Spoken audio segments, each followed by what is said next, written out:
ರಾಜ್ಯದಲ್ಲಿ ಮಂತ್ರಿಗಿರಿಯ ಕಿಚ್ಚು ತಣ್ಣಗಾಗುವಂತೆ ಕಾಣಿಸ್ತಾ ಇಲ್ಲ. ಟಿಬಿ ಜಯಚಂದ್ರ ಮನವೊಲಿಕೆ ಆಗುವಂತೆಯೂ ಕೂಡ ಕಾಣಿಸ್ತಿಲ್ಲ. ಆರದ ಮಂತ್ರಿಗಿರಿ ಕಿಚ್ಚು, ಮನವೊಲಿಕೆಗೆ ಬಗ್ಗದ ಟಿಬಿ ಜಯಚಂದ್ರ. ಅವರು ಯಾರು ನಮ್ಮನ್ನ ಮನವೊಲಿಸೋದಕ್ಕೆ? ರಾಜಕೀಯ ಅಂದ್ರೆ ನಿಂತ ನೀರಲ್ಲ. ಪವರ್ ಟಿವಿಗೆ ಶಿರಾ ಕಾಂಗ್ರೆಸ್ ಶಾಸಕ ಟಿಬಿ ಜಯಚಂದ್ರ ಕೊಟ್ಟ ಹೇಳಿಕೆ ಇದು. ಅತೃಪ್ತ ಶಾಸಕರು ಹಾಗೆ ಕಾರ್ಯಕರ್ತರ ಜೊತೆಗೆ ಸಭೆ ಮಾಡ್ತೀವಿ ಅಂತ ಹೇಳಿದ್ದಾರೆ.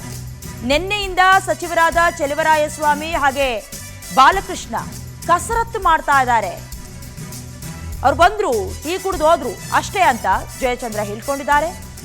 ಈಗಾಗಲೇ ನಾನು ಸಿಎಂ ಜೊತೆ ನೇರವಾಗಿ ಮಾತನಾಡೋದಕ್ಕೆ ತಿಳಿಸಿದ್ದೀನಿ. ಇಂದು ಮಧ್ಯಾಹ್ನ ಅತೃಪ್ತ ಶಾಸಕರು ಹಾಗೆ ಕಾರ್ಯಕರ್ತರ ಜೊತೆ ಸಭೆ ನಡೆಯಲಿದೆ.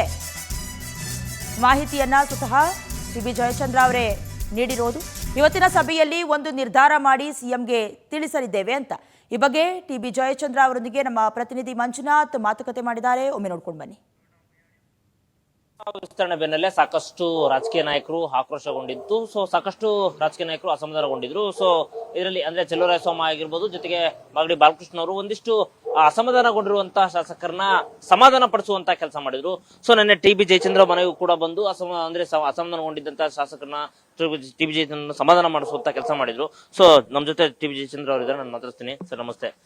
ತಾವು ಕೂಡ ಅಂದ್ರೆ ನಮಗೆ ಕೊಟ್ಟಿರುವಂತಹ ಹಂಗಾಮಿ ಸ್ಪೀಕರ್ ನನಗೆ ಇಷ್ಟ ಇಲ್ಲ ಅಂತ ತಾವು ಹೇಳಿದ್ರಿ. ಆದ್ರೂ ಕೂಡ ಅಸಮಾಧಾನಗೊಂಡಿದ್ದ ಶಾಸಕರಿಗೆ ನಿನ್ನೆ ಚೆಲುವರಾಯಸ್ವಾಮಿ ಬಂದು ನನಗೆ ಯಾರು ಬಂದ್ರೆ ಸಮಾಧಾನ ಮಾಡ್ಬೇಕಾಗಿಲ್ಲ. ಮನೆಗೆ ಭೇಟಿ ಕೊಟ್ಟಿದ್ರು.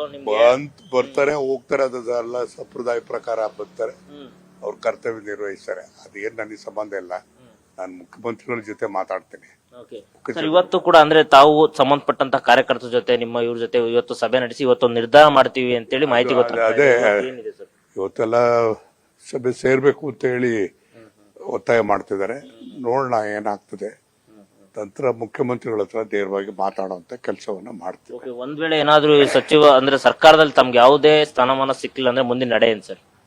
ನೋಡೋಣ ಏನಾಗುತ್ತೆ. ರಾಜಕೀಯ ನಿಂತ ನೀರಲ್ಲ, ಏನೇನಾಗ್ತದೆ ಅಂತ ನೋಡೋಣ. ಯಾಕಂದ್ರೆ ನೀವು ಹಿಂದೆ ಸುಮಾರು 100 ವರ್ಷದಿಂದ ಕೂಡ ಕಾಂಗ್ರೆಸ್ ಅವ್ರನ್ನ ಕಟ್ಟಿ ಬೆಳೆಸ್ತವ್ರಂತರು ಅಂತ ನಿಮ್ಮಂತ ಹಿರಿಯ ನಾಯಕರನ್ನೇ ಗುರುತಿಸಿಲ್ಲ ಅನ್ನೋದು ಸಾಕಷ್ಟು ಕಾರ್ಯಕರ್ತರ ಒಂದಿಷ್ಟು ಆರೋಪ. ಹೀಗಾಗಿ ಯಾವುದೇ ಸಚಿವ ಸ್ಥಾನಮಾನ ಸಿಗ್ಲ ಅಂದ್ರೆ ಮುಂದಿನ ನಡೆ ನಾವು ಈಗಾಗಲೇ ಹೇಳಿದ್ವಿ, ನಾವು ಜಯಚಂದ್ರ ಅವರಿಗೆ ರಾಜೀನಾಮೆ ಕೊಡೋಕೆ ಕೇಳಿದ್ವಿ ಅಂತ ಕಾರ್ಯಕರ್ತರು ಹೇಳಿದ್ದಾರೆ. ಹಾಗಾಗಿ ಮುಂದಿನ ನಡೆ ಏನು ಅಂತ. ರಾಜಕೀಯ ಕಲುಷಿತಗೊಂಡಿದೆ, ತತ್ವ ಸಿದ್ಧಾಂತಗಳ ಮಾಯ ಆಗಿದೆ.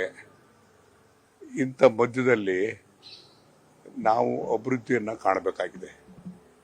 ನಾನು ಒಂದು ದಿವಸ ಮಾನಸಿಕವಾಗಿ ಗೊಂದಲದಲ್ಲಿದ್ದೇನೆ.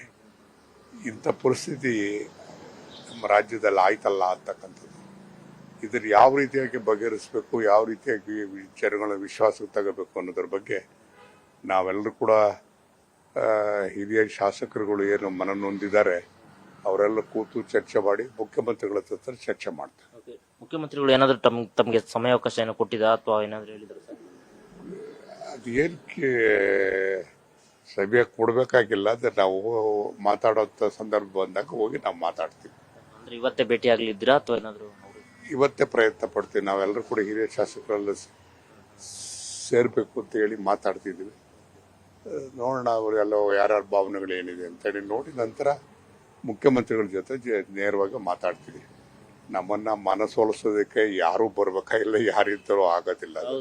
ಬಂದಿದ್ರಲ್ಲ ರಾತ್ರಿ ಬಂದಿದ್ರು, ಹಂಗಾಗಿ ಏನೆಲ್ಲ ವಿಚಾರ ಚರ್ಚೆ ಆಯ್ತು ಅನ್ನೋ. ಬರ್ತಾರೆ, ಕಾಫಿ ಕುಡ್ಕೊಂಡು ಹೋಗ್ತಾರೆ, ಏನ್ ತೊಂದರೆ ಇಲ್ಲ. ಅದನ್ನ ನೋಡೋಣ. ನಾವು ನೇರವಾಗಿ ಇದು ಯಾರೋ ಬಂದು ಸಮಾಧಾನ ಮಾಡೋಂಥ ಪ್ರಶ್ನೆ ಅಲ್ಲ. ಇದು ಕ್ವಶನ್ ಆಫ್ ಪ್ರಿನ್ಸಿಪಲ್ಸ್. ಆಮೇಲೆ ಎಲ್ಲೋ ಒಂದ್ ಕಡೆಗೆ ರಾಜಕೀಯ ಅಂತ ಹೇಳಿದ್ರೆ ಕಲುಷಿತಗೊಂಡಿರ್ತಕ್ಕಂಥ ಹಿನ್ನೆಲೆಯಲ್ಲಿ ಅದನ್ನ ಸರಿಪಡಿಸ್ಬೇಕಾದಾಗ ಮುಖ್ಯಮಂತ್ರಿಗಳು ಜೊತೆ ಮಾತಾಡ್ಬೇಕಾಗುತ್ತೆ. ಮಾತಾಡೋಣ. ಅಲ್ಲ, ಯಾಕಂದ್ರೆ ಕಾಂಗ್ರೆಸ್ ಅಲ್ಲಿ ಸಾಕಷ್ಟು ಹಿರಿಯ ನಾಯಕರು ಇದಾರಲ್ಲ, ಹೀಗಾಗಿ ಏನಾದ್ರು ಸಚಿವ ಸ್ಥಾನ ಸಿಗ್ಬೋದು ಅನ್ನೋ ಏನಾದ್ರು ಭರವಸೆ ಇದೆಯಾ? ಯಾವ ಸ್ಥಾನಕ್ಕೂ ಕಾಯ್ಕೊಂಡು ಕೂತ್ಕೊಂಡಿಲ್ಲ, ಕೂತ್ಕೊಂಡು ನೆಸೆಸಿಟಿನೂ ಇಲ್ಲ ನನಗೆ. ಇದಿಷ್ಟು ಟಿವಿ ಜಯಚಂದ್ರ ಅವರು ಮಾತು. ಕ್ಯಾಮರಾ ಪರ್ಸನ್ ಶ್ರೀ ಜೊತೆ ಮಂಜುನಾಥ್ ಸಕ್ರ, ಪವರ್ ಟಿವಿ, ಬೆಂಗಳೂರು.